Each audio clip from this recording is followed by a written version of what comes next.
Hey everyone, welcome to Truth Be Told, a podcast for women and those who will listen. This is a platform brought to you for the voice of the silent and also the opportunities for those who are not heard but to be impactful. I am your host, Michelle Lorraine. Thank you for joining us this evening. This is actually season number 2, episode 6, and our topic is part 2 to spiritual warfare on youth during crisis and the emotional battles. I am your host, Michelle Lorraine. Please remember, while we're here, share, like, and ask questions. We want to hear from you. So this evening, I am so glad to have 3 amazing young adults that are going to be talking with us, and we are going to get right into it. I am so excited to have with us today. We have Daniel Harper and Dana Dwyer and Mr. Craig Irish. Welcome them to Truth Be Told. Hi everyone, how are you? Hello. Doing well, thanks. We're good. We're good. Excellent. I am so happy for you guys to join me. We had a great conversation on Sunday when we were just, talking about this topic and the importance of it. And I'm really excited to share with our audience the information that we spoke about. But before we get started, I just want our audience to get to know you a little bit. So we're going to start with you, Daniel. Tell us a little bit about yourself, and then we'll go to Dana, and then end off with Craig. Well, hello everyone. I'm glad to be on with all of you this evening. My name is Daniel Harper. I am married of 13 years. I have 4 children. I work as a youth outreach worker, and I'm just happy to be here as part of the conversation this evening and joining with everyone else. Good. Dana? Hi everyone, I'm Dana. I've been married for almost 5 years. I have 2 little ones, 3 and 1. And I'm a registered nurse by profession. And the population I work with is the post-secondary population. And we do a lot of general primary care health, but also mental health and crisis. Excellent. And Mr. Irish? Hi, my name is Craig Irish. I'm only married for 1 year. I'm a heavy equipment technician by trade, but I'm also pursuing my bachelor's in theology, pastoral care, and Christian counseling. Excellent. Well, thank you all for sharing a little bit about yourself. Honestly, I know that you are going to be very impactful this evening. Daniel, actually, you mentioned to me when we had this part 1 of this topic posted, you said to me, hey, Michelle, what about the youth perspective? Like, what led you to that kind of question for us to do a part 2? What was the initiative for you to do that?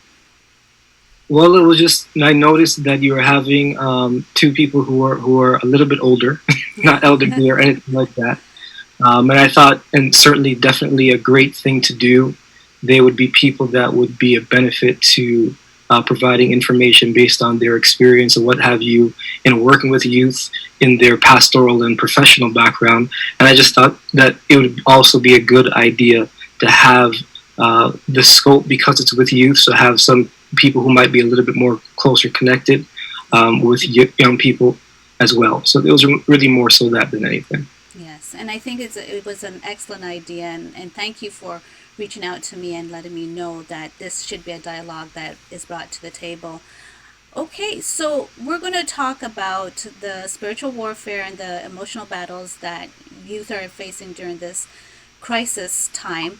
And Dana, I'm just going to ask you once again, we've been on the mental health and mental illness topic, but every time we come online, we want to make sure everybody understands the difference between mental health and mental illness. Do you mind just sharing with the audience once again the difference between the two? Sure. So mental health, I like to kind of draw a line between mental health and physical health, just to say everybody has mental health, right? Just like we want to go to the doctor and make sure our hearts are working properly, our cardiac, respiratory systems, everything's in check. Same way that you would look at mental health is something that everyone needs to make sure is in check. Whereas mental illness is when there's a diagnosable concern. So, for example, we could have mental health challenges. We could be struggling with, sadness, depression, anxiety. We all have anxiety. However, it becomes mental illness when it's generalized anxiety disorder, when it's diagnosable and it is causing an effect on your daily activities. So a couple of definitions do talk about not being able to cope, and you're finding that it's affecting your daily life, your relationships, work, things like that. That's when it becomes, it turns into the strain of mental illness rather than a struggle with your mental health. Right. Okay. Thank you for that. Like, for example, me going on to this program every week, I do have a little anxiety. So that's just the mental health part of it. And what I need to do is to take a deep breath, relax, and just go with the flow, right? Exactly. So that's a great way to normalize it. Yeah. Exactly. Right. So, Craig, I'm going to ask you this question. What are some of the top crises that you feel that young people are facing today?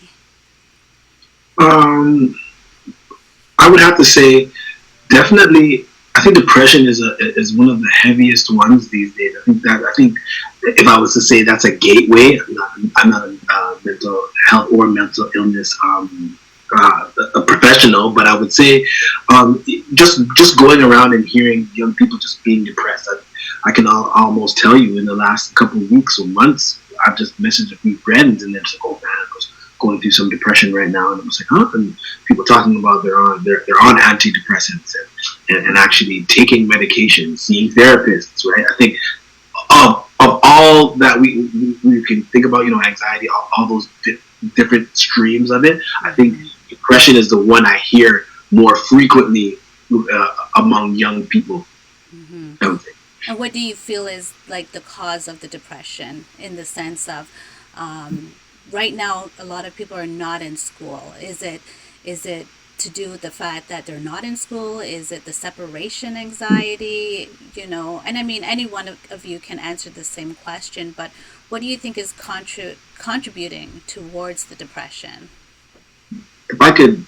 If I personally, I know there's many things that could be, especially with the quarantine and people staying home, but I feel one of the major things that it's impacting even just the minds, even when it comes to depression, is social media. I feel like that there's this measuring up or trying to live, especially within quarantine, because some people are still doing stuff, some people are still doing great things, some people are still promoting their business, people are making money, some people aren't.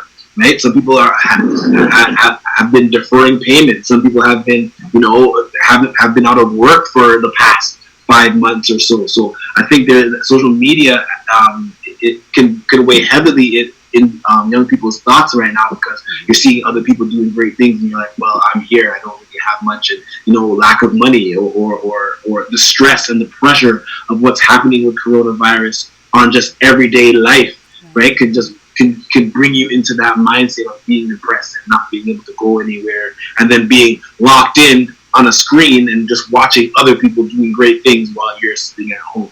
Right. Daniel, do you want to add to that? Any other thoughts to add to that? Yeah, I think one of the things is that while people are enclosed at home, particularly, some of the general outlets that they might normally have, they don't now have. And so depending on the circumstances, I don't know, they may not have the best relationships at home with their families, but they're always at home. So that has a significant impact on where they are and can be problematic depending on the circumstances, right? So I think that's certainly a big thing. In my area, you have some youth that have gone to school and then they've had to completely change how they're doing school. And they started one way and then now it changed to a entirely different way. And so how am I managing this? I don't like the online versus being in class. That's one of the big things that I have continued to hear. And some people just feeling the pressure of, how do I get things done? Do I get it done in a timely way? What does it all look like now? Let alone for future. Some people are graduating, supposed to start university, college, what have you, in September coming, for example. Should I take a gap year because I don't know what's going to happen with school? So this a little bit of consternation and just somewhat of a concern for what is going on, when's it going to stop, this continuous lack of control that we simply just don't have. Right. Okay. And I guess change sometimes it causes, when there's a shift, sometimes it causes people to be unsure as to what's going to happen next, is basically what you're saying as well. So we have a question or a comment from Facebook. Go ahead. So Daniel Cullen said he believes it's a lack of hope. Masks from COVID are a good example of how we have all hidden behind a social mask, and COVID has caused us to see ourselves, and we see that we lack faith or hope or both. And Jessica Grant says it's a great conversation and it's necessary that we're having this conversation. Okay, thank you, Daniel, and thank you, Jessica.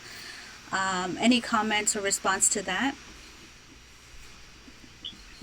Okay, so I was just go ahead, Dana. I was just thinking when Daniel was talking about the fact that people have the change of school and things like that, and what Craig was talking about the sadness or depression. I was just thinking of the word choice, where choice has been taken away from everyone, right? So I think that might also add to that feeling of sadness and anxiety, where it's like, I have no choice, right? Mm-hmm. I can't choose to go to the park. I can't choose to go to the mall. I can't go anywhere. My options are limited. This is only what I can do. So that feeling imprisoned by somebody else being in control. And like Daniel was mentioning on Facebook about the masks, that brings a lot of stress to people. Although we know it's a health crisis, you don't have a choice, right? You have to wear the mask by law. So taking away that freedom of choice. So how does the changes that we're experiencing as it pertains to social distancing and isolation affect the young people? How do you feel that it affects them? And I'll direct that to Daniel. Well, for one, I think, if there's one thing that young people like to do is to hang out with each other. And with that not being able to be done, that can be very, very difficult, especially for young people. They're going through stages in their life particularly, and with those stages they have their friends that are some of their best, for lack of a better phrase, coping mechanisms, if you want to say it that way. But they have great relationships with people that they can't always, unfortunately, relate with the way that they would like to, and that becomes a huge thing for them. And young people, are in a stage where they're coming to a certain place of identification of who they are and what they want to be. And right in the mix of this particular time period, that can be impacted just because of everything that is going on, and particularly going back to those lack of choice, the lack of control that we have, right? So. Mm-hmm. Okay, thank you, Daniel. Anything you want to add to that, Craig or Dana?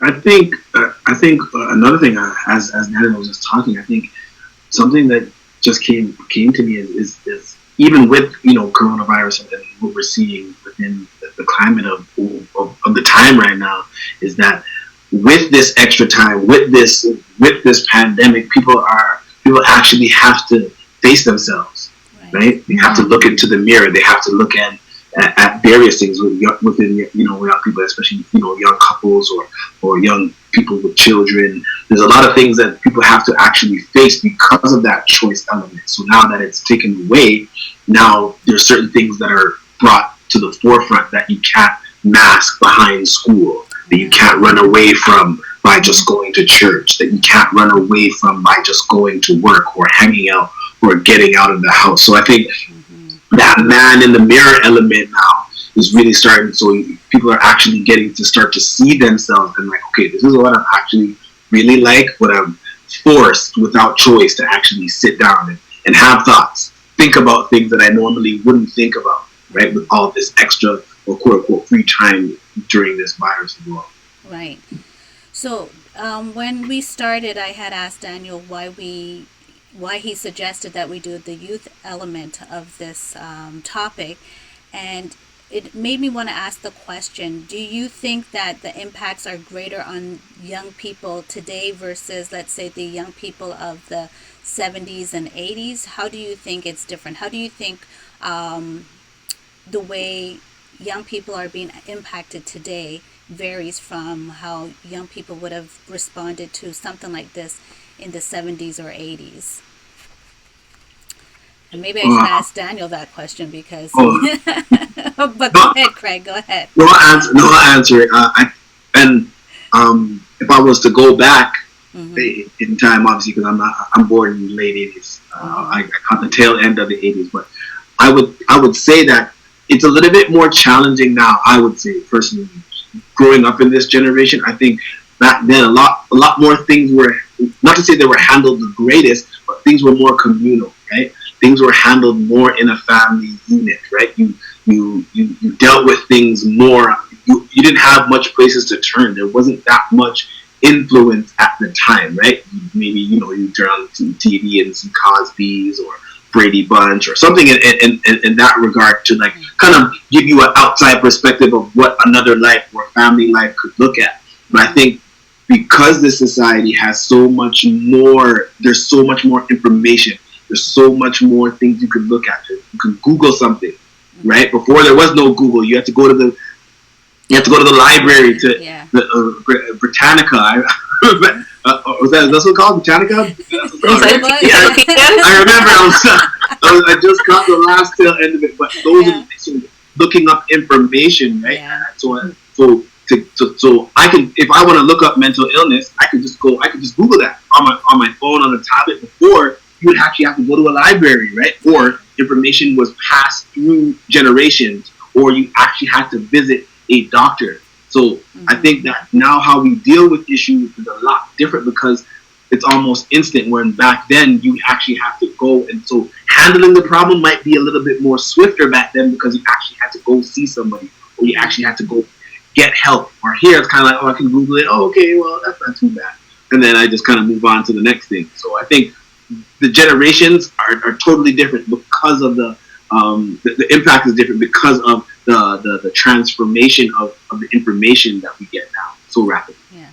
And I think social media does contribute a lot right now. I think it's harder because people are very open about their feelings on social media. So if there's an issue with somebody, they're not going to the person personally and addressing it. They're hitting social media. And everything that happens, from what they ate for breakfast and who didn't talk to who and why I'm not going here anymore or what I'm doing, is all expressed on social media. So now people are not addressing people properly, directly, and dealing with their feelings that way, but now they're putting it out on social media. And of course, then you've got the cyberbullying. Back then in the 70s and 80s, we had to deal with it on the school ground. And then at least now you can say, go to your parent or to whoever and say, okay, this situation is happening. But now there's hardly any, boundaries now. But we do have a comment from Facebook. So the comment is that also in the earlier years, maybe not so much the 70s, 80s, maybe like the 50s, 60s, people that had mental illness though were seen as crazy or possessed or were institutionalized and put into like crazy houses and stuff like that. So that's also the difference between this generation and the former. That is true. Any comments on that, Dana? Maybe Daniel. To the comment specifically. Yes, I think it's twofold. So there's more awareness now of how to deal with mental illness, and now everybody's on campaigns and soapboxes about mental health and wellness, right? Taking care of yourself.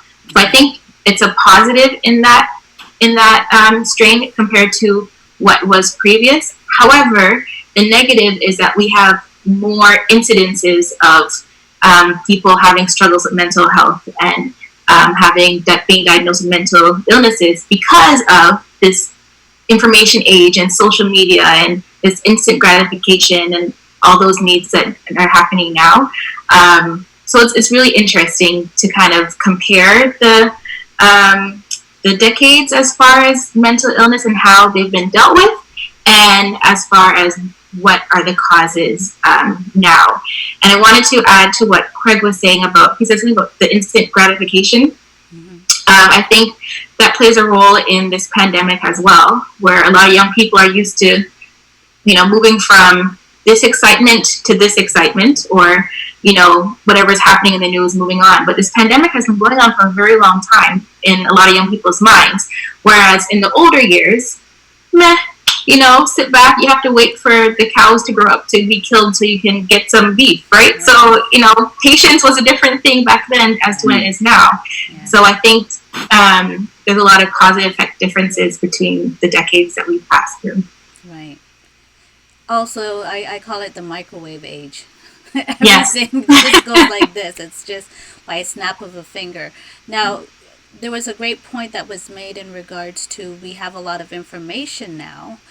Mm-hmm. And we have a lot of information, but yet leaderships or organizations are not either taught or educated or utilizing that knowledge within their organizations to help those who need assistance with mental health or mental illness.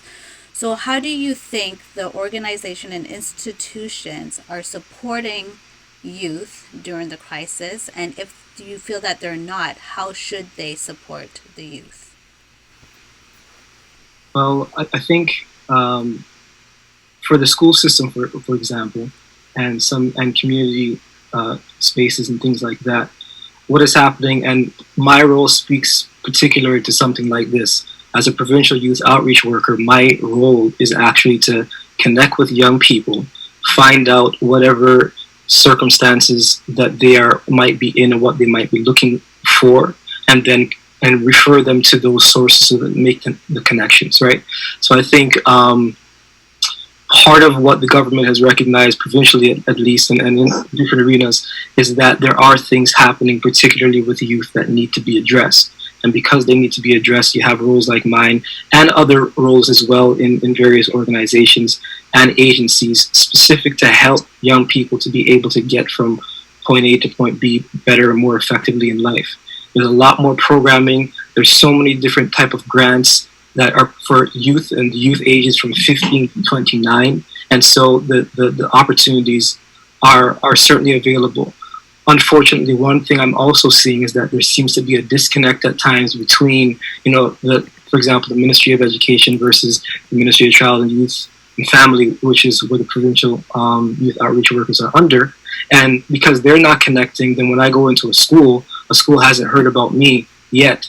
And therefore, it hinders the capacity for how I can operate to be helpful to a young person in making those referrals. So some of those things need to be tightened, but there has been an awareness and overall recognition that there are things happening, particularly with what they would consider at-risk youth and things of that nature. Now, what I would also say is that from a church standpoint, it's one of the areas that we need to really be emphasizing. I just want to read one of the definitions that I found about mental health, and it says mental health is about striking a balance in the social, physical, spiritual, economic, and mental aspects of our lives. And one of the areas that I think need to be further addressed, which the church I think is doing wonderfully in continuing to have conversation. I'm seeing so many avenues for more conversation surrounding mental health. But traditionally, while we've talked about being body, soul, and spirit, there's been a very great emphasis on spirit and not as much emphasis on body and soul. And so there's been somewhat of a far-reaching emphasis and development from a spiritual standpoint, while the other two are lacking. And yet still, from a mental health standpoint, those other pieces are certainly needed to be developed in an effective way in order for the holistic development of an individual. And so that's one of the areas that I think the church still needs to continue to reinforce with what I've already started to do in their conversations. Excellent. I agree 100%.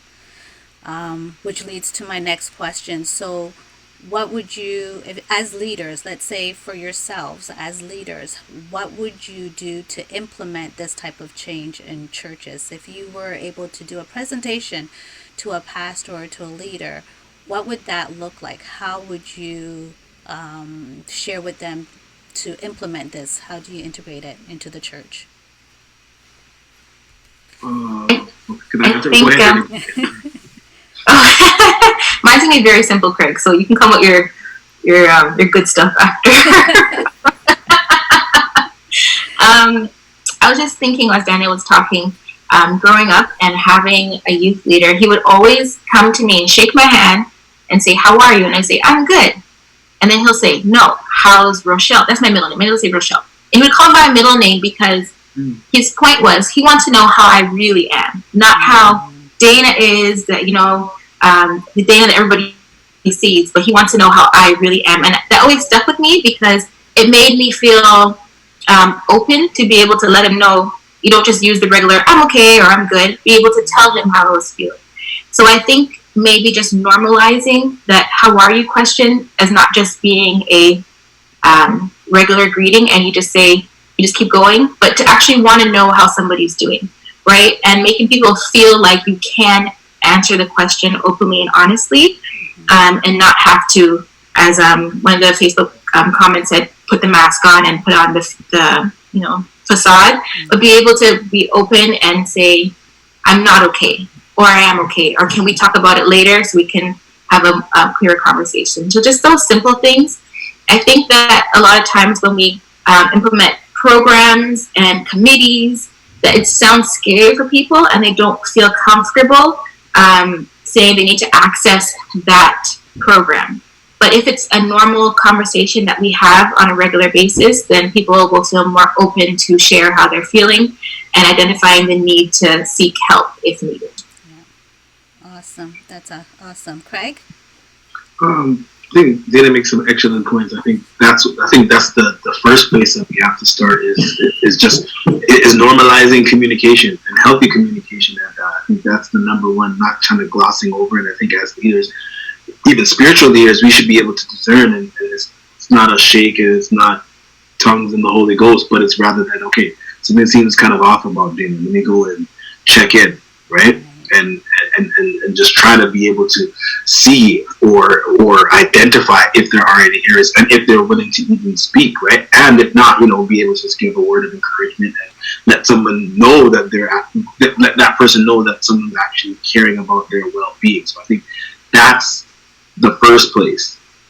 Secondly, I would say is training in the spiritual sectors. I think definitely, and I'm not talking about like accreditation in the sense of, okay, you have to go to school to be a counselor. I just mean like, if you're a youth leader, you should have some sort of, and I think that's just across the board as we move from this pandemic. I think that there's so much more areas that we need to be more versed in as Christians. I'm not saying everyone's going to be a psychotherapist, but I mean in the sense of we can get some sort of training to be able to help us try to help you, whether you're a youth president, whether you're a youth vice president, something of somewhere, and being able to have that avenue where you can direct people to, right? And I think that's something that also speaks to even just the leadership of the church. So I would say, budgeting for mental health, right? There is a mental health actual awareness month, I believe, right? Correct? That's correct, yeah.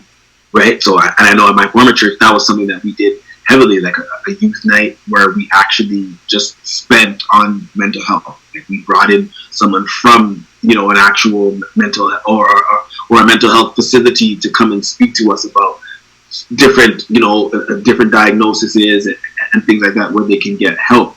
I think that would make a huge difference. The last part, I think, and this is one thing I've seen before, and I think it works well, and I think it just goes back to what Dana was saying, but it's just becoming more personal with your young people. I think, especially in sacred spaces as church, I think one area is developing relationships outside of church, and I mean in the sense of taking your young people out to laser tag, or I find that when you open up those various spaces and they see you outside of, whether it be leaders or other young people, this might create and cultivate relationships where people can actually be open if you actually be honest and connect outside of just preaching and teaching. And I've seen it work on levels where now that we've become more familiar, people might feel free, and not just amongst leadership, but amongst their peers, to be able to say, hey, I'm kind of going through this, or use those spaces, whether it's going out bowling or something, to kind of alleviate that stress, alleviate that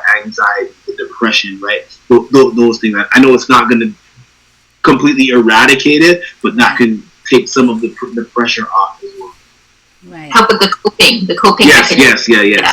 Yes. So one of the things that I'm hearing here is transparency as well. So, like, for example, in our discussion, whether it's testifying in a church or sharing with friends, being able to say that I've been through something and I came out okay, or I've been through something and I'm still going through. So many times, and I said it in our discussion, that when you go to church, people are quoting scripture verses and quoting songs, but they're not actually giving a testimony. They're not actually sharing what they actually went through, so that people could understand that, oh, you've been through that, or you felt that way, or you were hurt as well, to know that they can go through the situation and come out all right. So I think it's very important for transparency as well. And in addition to what you're saying, we all have the experience of the testimony services, and some people like them, some people don't. That's not the conversation for this evening. But when it comes to, maybe people may not be as comfortable, confident saying things openly.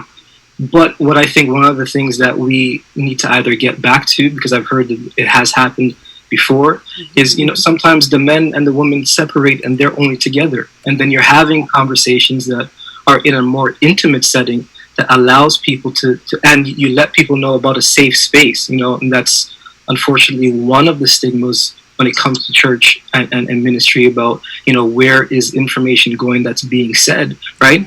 But if we can establish relationship, as has already been mentioned, and relationship building, proper communication, being in an environment that allows people to say things freely, and to be able to not only pray with them and pray them through, but to talk them through as well. There's a dual aspect that is necessary for this, and I think it hasn't as always been enveloped as it should be. We've got to pray. We're believers. We're Pentecostal. We're charismatic. We're spiritual, emotional, and everything. That's wonderful. But you can't pray over some conversations, right? Sometimes we don't see that, recognize that, and the significance of it. And so even if it's not in the testimony service, then maybe go back to, or have more frequently, the young men, the old men, as the Bible says, which is really, like, I'm very big on mentorship.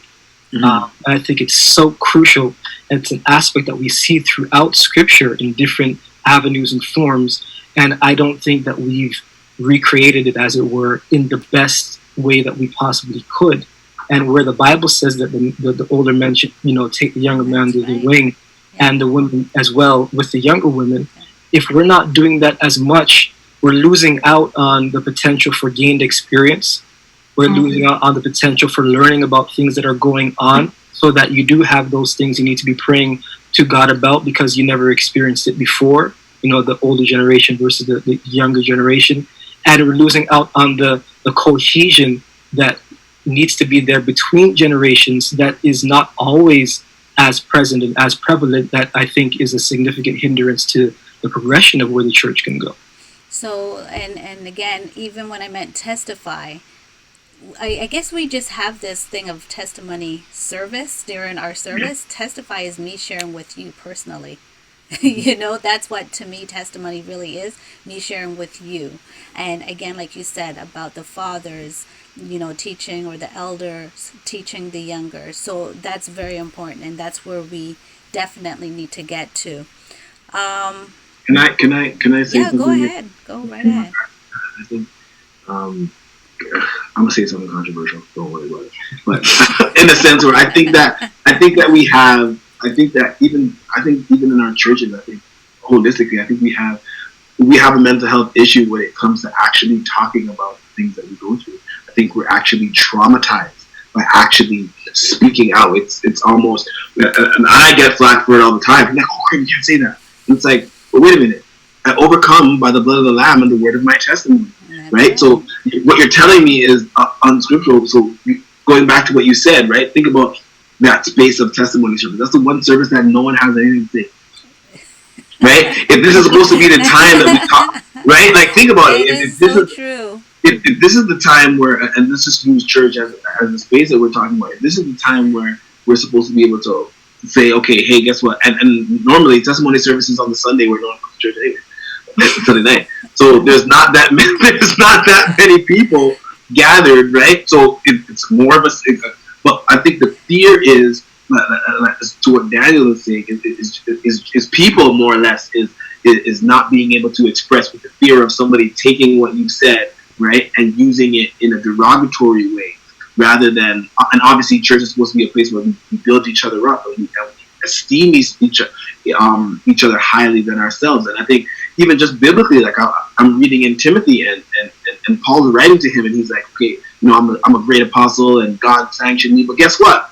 I was a blasphemer. I was right. So I don't think Paul's intention was for everyone to know his business, but he was open in telling people this when he wrote letters, when he was communicating with the churches, right, for them to understand where he came from and where he's going. Now, mind you, I don't expect everyone to get up and tell everyone their business from last night or the week before, but I think our churches now have to, as we're going forward in this generation, young people want to see transparency. I think that is that I'm not saying it's going to cure it, but I believe times when I'm transparent, you would be amazed at the amount of young people that will come and say, oh my gosh, I can't believe you said that. And and the struggle is finding somebody to be able to listen to them without judgment about what they're going through, right? When it's, okay, I've been in this situation. Wow, I thought I was the only one. So I think even in our sacred spaces, we have the opportunity now to be able to be, and like you said, Michelle, it may not be the big testimony service, right? But it might be in another space where a young person can find and say, hey, I did. And I feel like even in testimony, that's what breaks the walls down, right? Yeah. As soon as you disarm, because people are already coming shielded, right? But when you open up yourself, people are like, oh, okay, hold on, wait a minute. Yeah. Yeah. Oh, you did that? Okay. This is that relief right away. It's already there. There's no after. Okay. Well, I like to say, like, I like to say, I'll give you one. You can tell me, I'll give you one of mine, right? I'll let you have. So that's how you know your secret safe with me, because I have yours and you have mine. Let's trade, right? So at least that way, if I say something, hey, you have ammunition to go and tell whoever you want, but just know that your secret is safe with me, that I'll be able to tell you, and as Daniel was saying, talk you through it, right? Not just say a prayer and read Matthew 5. No. Right. Okay, know that you can come to me. Like when I talk to young people, I say, listen. These are real life things.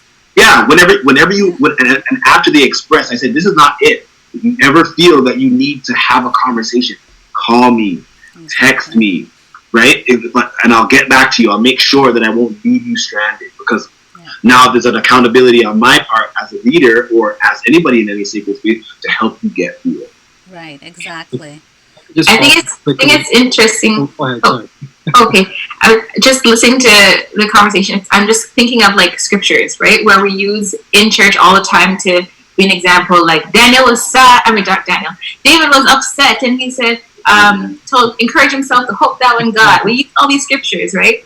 But as Michelle was saying, those are the testimonies of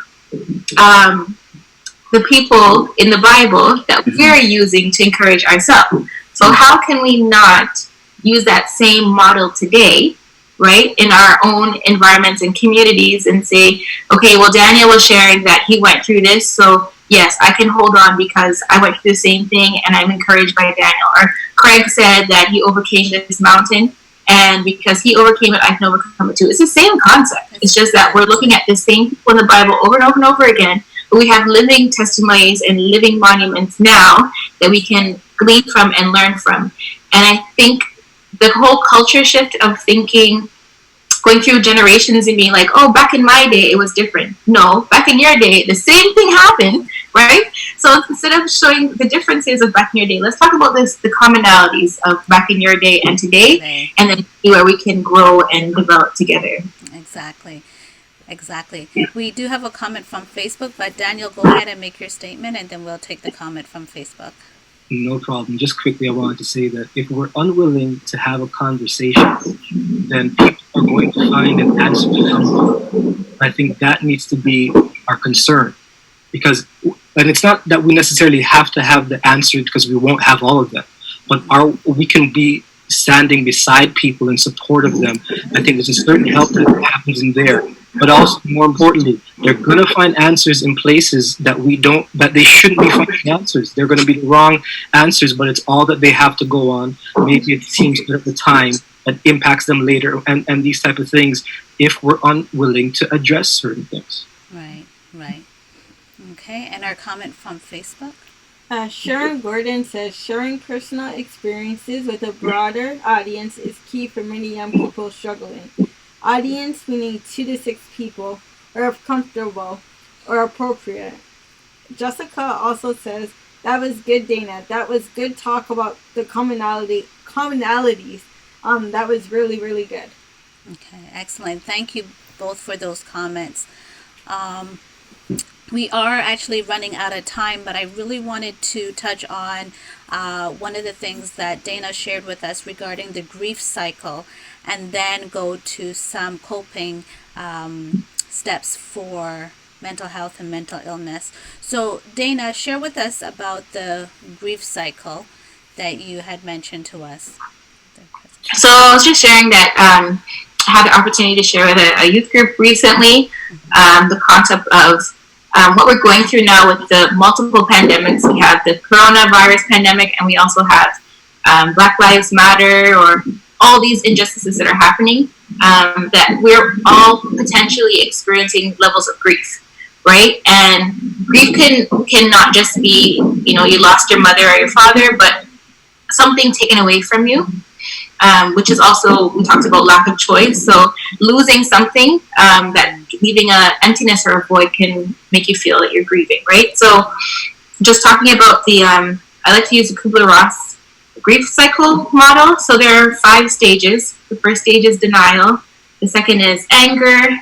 The third is depression. The fourth is bargaining. And the fifth is acceptance. And the idea of the grief cycle is that it is cyclical. So today you might be in denial, where you feel like you're in shock, fear.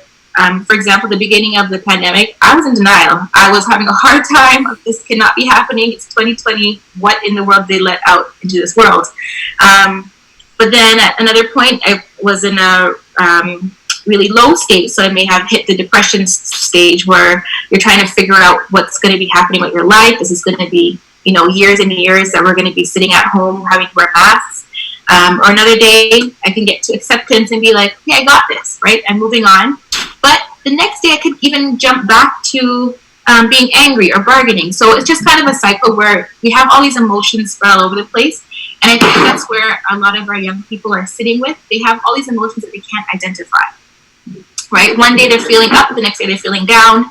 The next day they're just feeling like they're going to, just need to run down the street and scream because they're just so frustrated on the inside. So just being able to put some language and some word to the feelings that we have. The grief cycle is something that some people might want to look at and see if that will help them find place to the feelings that they're experiencing. Okay, thank you for that, because it's important for us to understand the emotions that we're feeling, especially during this time, and it helps us to understand it and to be able to place it, and then know that there is going to come a time when we can move on from that type of feeling. The last thing I want to put out there, because our time is now expired, but how do we repair and maintain a healthy lifestyle? What would you recommend? Anyone can answer this question. What do you recommend to help repair or maintain a good state of mental health in this time?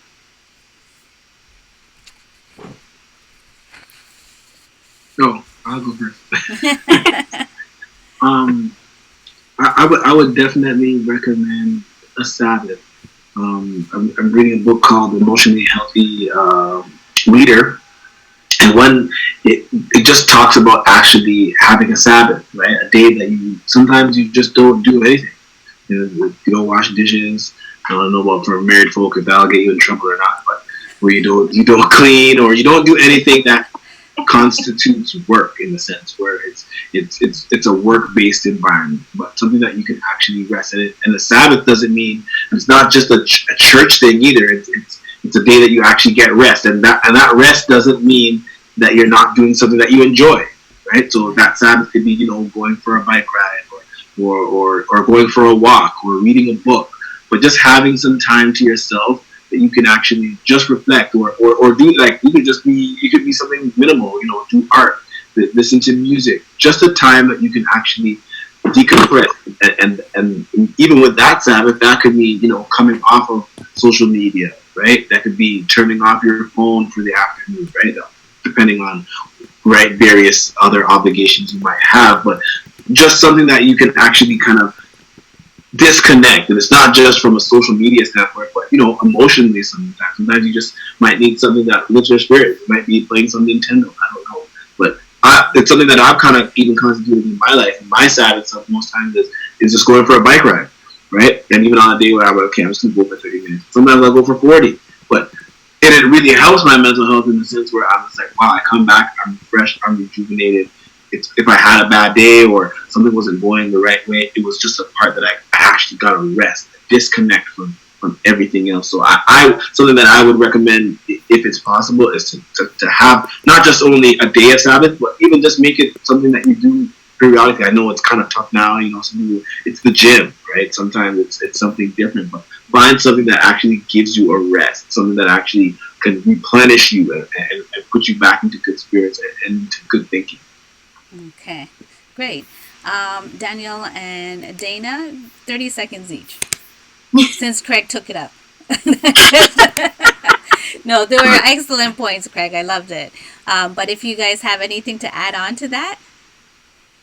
I was just going to say check-ins. If you have somebody that you can check in on, if you need it a daily basis or a weekly basis, just sit down, check in, and have that honest conversation of how you're feeling. And sometimes it's also helpful to write it down so you can kind of look back. So adding a journaling component to it, but I would say check-ins is a great thing to add to your mental wellness and health. Perfect. And Daniel, anything to add to that? Well, I think they've said a lot of good things that are useful for people. So those are things I had in mind as well. So. And I just mindfulness type of activities that just be helpful. That might be the additional thing. Mindfulness. Good, excellent. Well, thank you guys. I really appreciate your time. I think it was an excellent conversation. I know there's so much more that we could have actually talked about. But maybe there'll be a part 3. I don't know. But there's a lot that we've covered, but there's still a lot. I mean, even Craig shared on Facebook one of his own testimonies, which I thought was just amazing and brave and powerful and impactful. And again, this is what we're talking about, being able to help each other through our own process, that knowing that we're not in anything by ourselves. There's someone else out there that is going through something that can encourage us along the way. Again, thank you, Daniel, Craig, and Dana. Excellent conversation.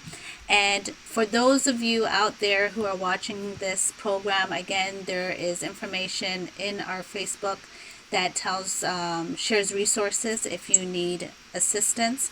Also, next week, Tuesday, we will be back here at 6 o'clock on Facebook Live, and we will be having Dr. Nikessa Remy, and you're going to be surprised. I'm definitely not going to be wearing this kind of clothes. I'm going to be wearing some fitness clothes.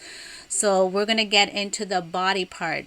This program is about mind, body, and soul, being able to make sure that we are healthy on a whole. So hope you join me next week as well. And I just want to shout out to my hairdresser, Wilson. She did my hair. I just want to I said I was going to give her a shout out. Thank you, Maya. So if you're looking for someone to hook you up with your hair after COVID, because I was struggling. Trust me, I was struggling. So Maya Wilson, she's on Facebook.